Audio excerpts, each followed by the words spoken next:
प्रेरितों के काम अध्याय 12। हम एक से पढ़ेंगे। उस समय हेरोदेस राजा ने कलीसिया पर कई व्यक्तियों को सताने के लिए उन पर हाथ डाले। उसने यूहन्ना के भाई याकूब को तलवार से मरवा डाला। जब उसने देखा कि यहूदी लोग इससे आनंदित होते तो उसने पतरस को भी पकड़ लिया। वे दिन अख़मीरी रोटी के दिन थे। उसने उसे पकड़ के बंदी गृह में डाला और 4-4 सिपाहियों के 4 पहरों में रखा। इस विचार की फसल के बाद इसके लोगों के सामने लाया।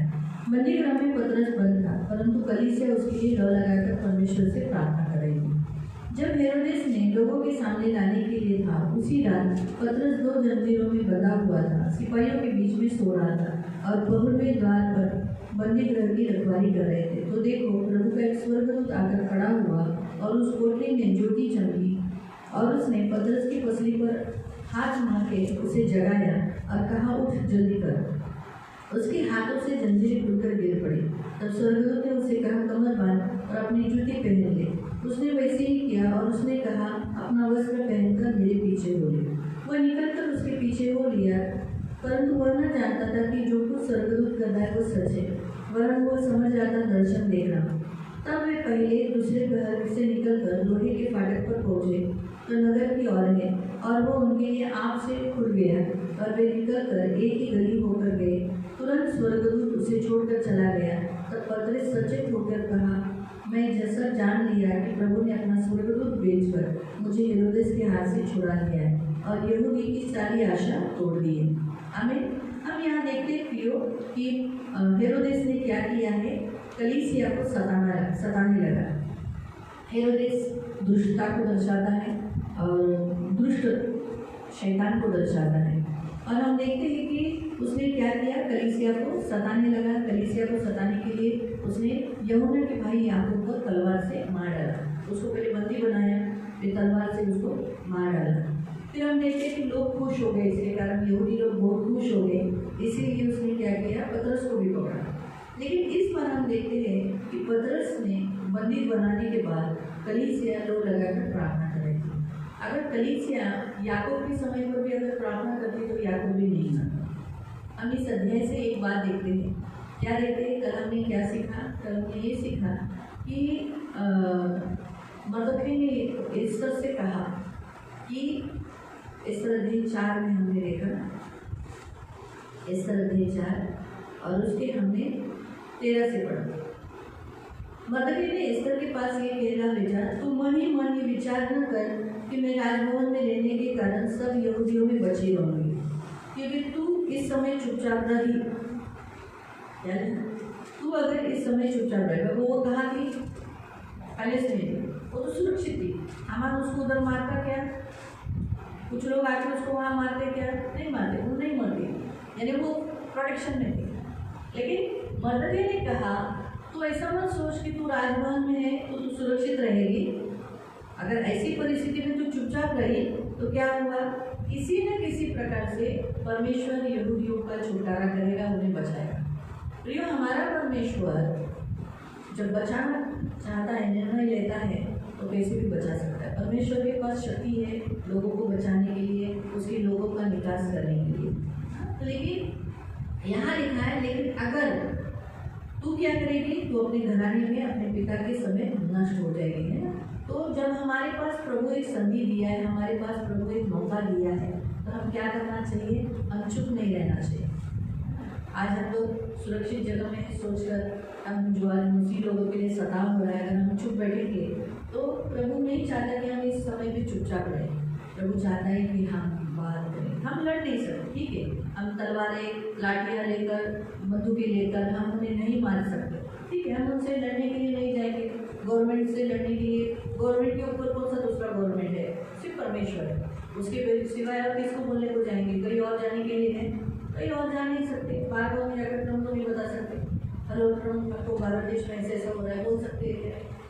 अब वो सबसे इस संसार का सृष्टि का जो राजा है, जो हमने कल क्या देखा, वो ऊंचे पर विराजमान है।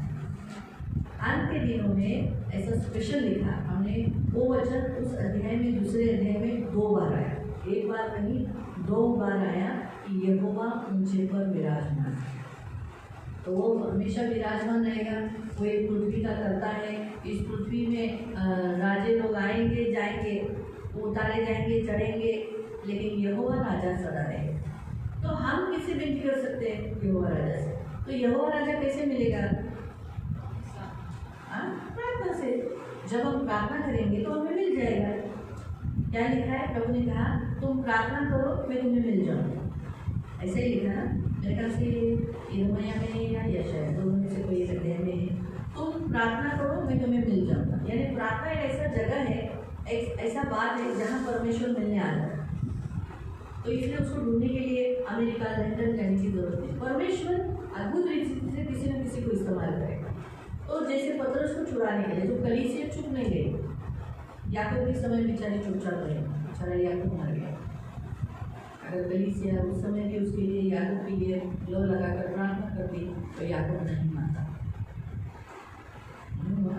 अभी आप लोग बोलोगे नहीं उसको मरना ही था, वैसे ही परमेश्वर के नहीं, ऐसा नहीं। क्या परमेश्वर चाहेगा कि उसके लोग तलवार से काटे जाए, मारे जाए?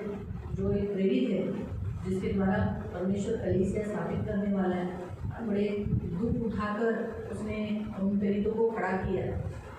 क्या वो जल्दी मर जाए ऐसी प्रभु की इच्छा रहेगी? नहीं, कभी भी नहीं रहेगी, क्योंकि उसके द्वारा बहुत कलीसिया बढ़ जाता ना, बहुत लोग प्रभु के पास आते हैं।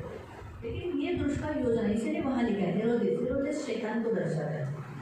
शैतान जो बड़े सिंहासन पर बैठता है उन्हें पकड़ता है। हेरोदेस एक गवर्नमेंट है, हेरोदेस एक गवर्नमेंट है, और शैतान ने किसको पकड़ा? गवर्नमेंट को पकड़ा, हेरोदेस गवर्नमेंट। अभी हेरोदेस के ऊपर किसको बोलने को जाएंगे? इसीलिए कलीसिया ने क्या किया? प्रार्थना चुना। तो इसीलिए परमेश्वर ने उस प्रार्थना का उत्तर देकर एक स्वर्गदूत को भेजा। तो परमेश्वर है ना, किसी न किसी प्रकार से, आज तो चलो स्वर्गदूत आए नहीं आए, लेकिन इस पृथ्वी पर इंसानों को जरूर वो इस्तेमाल करेगा, किसी को भी इस्तेमाल करेगा। पुलिस डिपार्टमेंट को करेगा, वकील को करेगा, जज को करेगा, किसी को भी करेगा। परमेश्वर बोलेगा तुम अभी मेरा राजदूत है, या फिर स्वर्गदूत को भी इस्तेमाल करेगा, भेजेगा। लेकिन भेजेगा, बाइबल में ऐसा दिया है। आप पढ़ेंगे उस वचन को, हम लोग पढ़ेंगे दूसरा पत्रस है, 2 पीटर,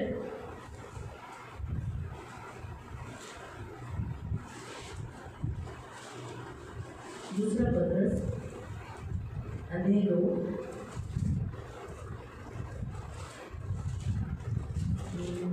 उसका 9वां वचन है, लेकिन हम 4 से पढ़ेंगे। 9वां वचन तो हम पढ़ेंगे 9 और 10, लेकिन हम 4 से इसलिए पढ़ेंगे क्योंकि याद रखो, अक्सर लोगों को ऐसा लगता है कि मसीह लोगों को सताव हो रहा है, अन्याय हो रहा है इस पृथ्वी पर, बहुत दुख दर्द हो रहे हैं, मसीह लोगों को सताव हो रहा है, परमेश्वर के कुछ नहीं कर रहा है, जल्दी करना चाहिए। अभी याकूब को मारना, लेकिन याकूब को मारा तो अभी किसको तब पकड़ने को लिया? पतरस को मारने के लिए तैयार। जिस रात को मारने वाला था, जिस दिन मारने वाला था, उसके पहले की रात को क्या कर दिया? परमेश्वर ने पतरस को छुड़ा लिया। लेकिन अगर आप आगे पढ़ोगे तो क्या लिखा है? उस हेरोदेस को क्या किया? परमेश्वर ने मारा। तो परमेश्वर के हाथों में मार है, एक याद रखो, वहाँ ऐसा दिया है, देखो 4 वचन में पढ़ो। जबकि परमेश्वर ने उस स्वर्गदूतों को जिन्होंने पाप किया, हाँ, जिन स्वर्गदूत जिसने अपनी सेवा के लिए, हमारे सेवा के लिए बनाया, स्वर्ग के दूत, उनको नहीं छोड़ा। उनको क्या किया? जिन्होंने पाप किया। क्या पाप किया होगा स्वर्गदूतों ने?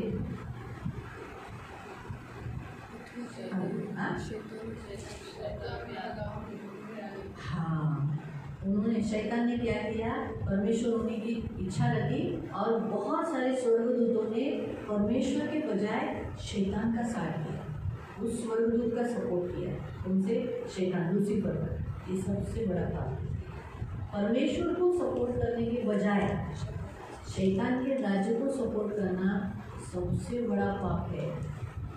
इसलिए मैं चर्च में भी परमेश्वर की आत्मा के द्वारा हमेशा बोलती हूँ, कभी कुछ हुआ प्रभु के लिए खड़े रहो, अगर नहीं तो कभी प्रभु का विरोध मत करो। प्रभु के लिए खड़े, विरोध में क्यों? उसको नरक में बड़ी शिक्षा है, वो गलत है। क्या लिखा है? उनको किधर डाल देखो। पर उन्हें नरक में डाल दिया और न्याय के दिन के लिए अंधेरे कुंड में बंदी बना रखा है। दर्द उठा रहे हो, नरक के कुंड में है। और ये कौन से स्वर्गदूत है? वो स्वर्गदूत है जिन्होंने स्त्रियों के साथ व्यभिचार किया, जिन्होंने बहुत सारे ऐसे काम किए जो परमेश्वर बिल्कुल नहीं चाहता है। राक्षसों को पैदा किया उन्होंने। तो परमेश्वर ने स्वर्गदूतों को नहीं छोड़ा है। तो हमेशा याद रखो, अगर जो परमेश्वर का साथ नहीं देंगे तो उन लोगों को नरक में, अंधेरे के कोठरी में, कुंडों में डाल दिया जाएगा और वहाँ बहुत सताव, बहुत दुख है। आपको मालूम है, यहूदा इस्करियोती प्रभु के साथ था। प्रभु के साथ रहकर उसने प्रभु को पकड़वाया, प्रभु का विरोध किया और किसके साथ मिले? कैफा महायाजक लोगों को विरोध किया। आपको क्या लगता है वो क्या साले नरक में होगा? बाइबल में लिखा है उसका पेट फूट गया, पेट फूट के उसके आंतड़ी बाहर निकली। अगर आप फांसी लेने वालों को देखोगे तो आंख बाहर निकलती है और जबान बाहर निकलती है और गर्दन ऐसी होती है, क्योंकि लटकती, जान चली गई ना, गर्दन ऐसी लटकती, तो जबान बाहर निकलती है, दो दांत के बीच में अटकती है और आँख बाहर निकलती है। आँख खुली रहती है, आँख बाहर निकलती है। लेकिन हम देखते हैं कि उसकी आंतड़ियाँ बाहर निकलती है। इतना बड़ा पाप, शरीर में भी शिक्षा और नरक में भी। तब से 2025 साल हुए वो अभी भी नरक में है। इसलिए अभी भी परमेश्वर के विरोध में, चर्च के अगेंस्ट में कोई भी लॉ नहीं। कुछ तुमको कुछ मदद नहीं करना है तो कुछ विरोध में भी कुछ मत करो, चुप बैठो। तुमको मदद नहीं करना है तो साइलेंट में रहो, लेकिन विरोध में कुछ भी काम मत करो। तो यहाँ हम देखते हैं कि उन स्वर्गदूतों ने जो पाप किया उनको कहाँ डाला है? नरक में डाला है। और ऐसे बंदी बनाकर न्याय के दिन तक, अभी न्याय कभी होगा? कभी आएगा जब यीशु मसीह यहाँ पृथ्वी पर आएगा, बराबर है। फिर 1000 साल राज्य करेगा। पहले क्या होगा? पहले रैप्चर हो जाएंगे, पहले यीशु आने से पहले हमारा रैप्चर हो जाएगा। फिर 7 साल एंटी क्राइस्ट का ट्रैवल रहेगा। एंटी क्राइस्ट कहाँ से आएगा? हाँ, लेकिन कहाँ, कौन से देश में? देश हमारे हाँ, कहाँ पर? इस्राइल में। इस्राइल में आएगा। मालूम हुआ? नरक से आएगा, किसी से आएगा, सही बात है, लेकिन वो आएगा कहाँ से? कहाँ पर? जहाँ पर? इस्राइल में। इस्राइल के जो लोग हैं वो उसको अथॉरिटी देंगे, उसको पावर देंगे, मसीहा डिक्लेयर करेंगे। क्या करेंगे? मसीहा। और अगर अभी आप न्यूज़ सुनते होगे, पढ़ते होगे या इस्राइल की न्यूज़, तो वहाँ ऐसा लिखा है कि वो यीशु मसीह को मसीहा नहीं मानते। वो यीशु मसीह को मसीहा नहीं मानते, इसलिए वो दूसरे मसीहा का इंतज़ार कर रहे हैं। फिर वो उस मसीहा को पावर देंगे, अथॉरिटी देंगे और उसी को एंटी क्राइस्ट कहा जाएगा। जो मंदिर में बैठेगा या अपनी एक मूर्ति बनाएगा, उस मंदिर में रखेगा और फिर तभी इस्राइल को मालूम पड़ेगा हमने जिसको पावर दी है वो। तो उसके पहले हम सब बैठ हो जाए, वो तो टेंशन नहीं, हमको उस समय रहने की ज़रूरत नहीं। तो उस ट्रिब्यूलेशन जो काल है, वो काल होने के बाद यीशु मसीह बादलों पर आएगा, इस पृथ्वी पर शांति का राज्य। कितने साल?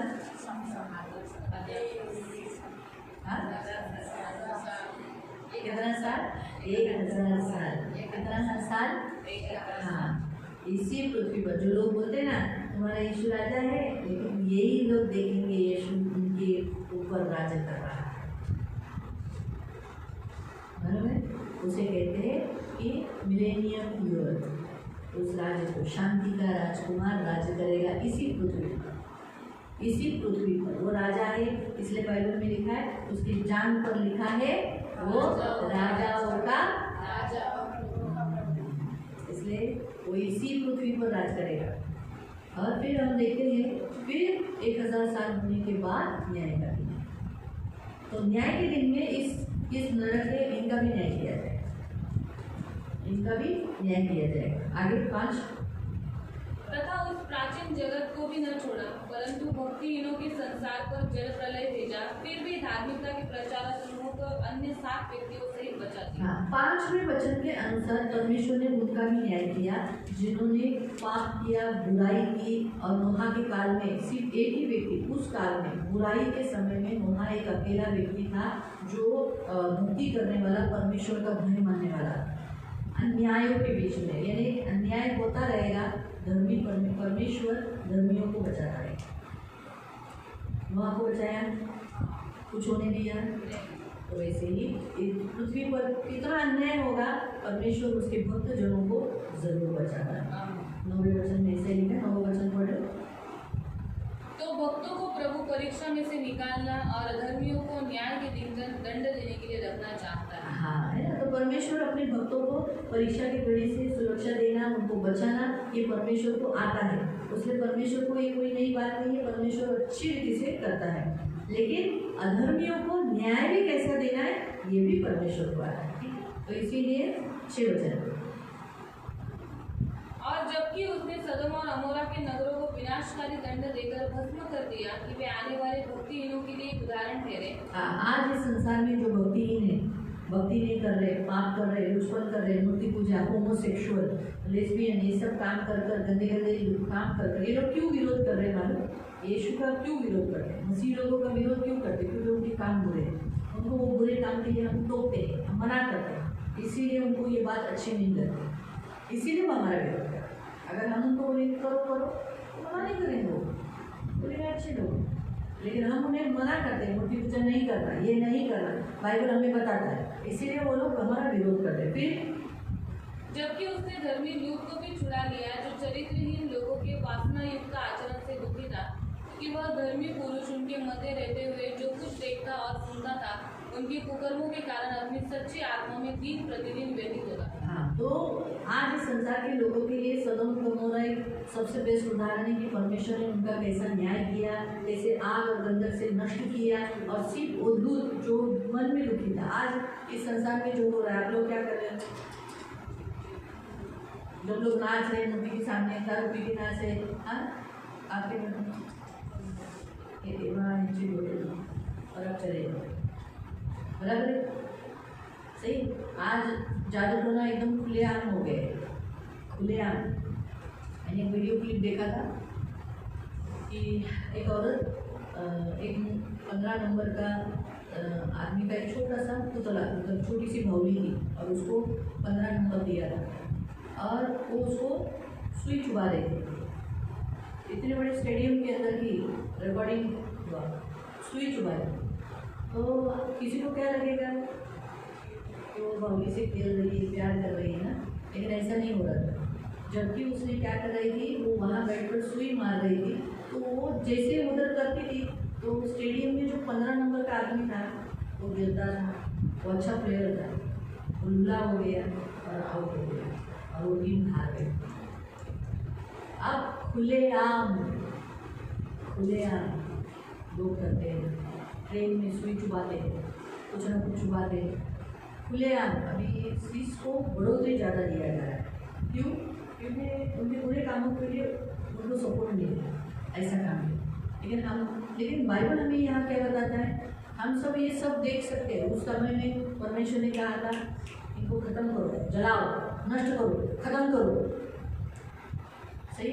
लेकिन अभी जैसे ये लोग के जैसे हमें सिर्फ हे देवा यही कर सकते, अब प्रार्थना कर सकते, प्रभु हमसे बचाएगा, मूर्ति पूजा जादू टोना वालों से हमें बचाएगा, यही हम कर सकते, उससे ज़्यादा बढ़कर हम नहीं कर सकते।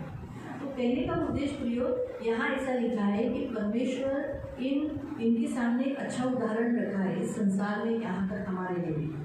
हम भी बाइबल पढ़ते हैं, अरे सदम का हाल क्या किया, हम बुरे काम करने वालों का हाल क्या किया, हम अगर ऐसे हुए तो हमारा विनाश हो। तो परमेश्वर हमारे सामने भी एक उदाहरण रखा है, इसलिए हमें क्या करना है? जैसे परमेश्वर नोहा के बुरे काल के समय पर नोहा ने अपने आप को शुद्ध रखा, तुम भी अपने इस संसार में कुछ भी हो तो भी अपने आप को शुद्ध रखो। मेरे साथ कोई नहीं, कोई था उसके साथ, लिखा है वो अकेला,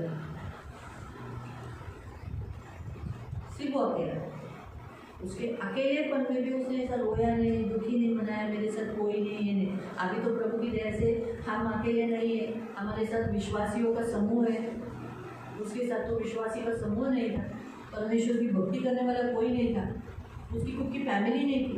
वो तो उसकी फैमिली को उसके कारण बचाया गया। आज हमारे भी फैमिली को हमारे कारण बचाया जाता है, वो भक्ति मानते करके नहीं, हमारे कारण हम गिड़गिड़ाते, हम माफी मांगते, इसलिए वो स्वर्ग में जा रहे थे। ये नोहा के काल में, इसलिए बाइबल में यीशु ने क्या कहा, जो नोहा के काल में, नूह के काल में हुआ वही मनुष्य के पुत्र के काल में होगा। क्यों कहा? क्योंकि इसका उदाहरण यहाँ बताया गया, ऐसा ही प्रभु करेगा। तो लेकिन मैंने कल जब मुझे प्रभु को मैंने पूछा ना, प्रभु प्रार्थना के लिए क्या वचन दूँ, तो प्रभु ने मुझे बोला, मैं विश्वासियों को बचा सकता हूँ, मेरे में इतनी ताकत है। दूसरा पत्रस लिखा है।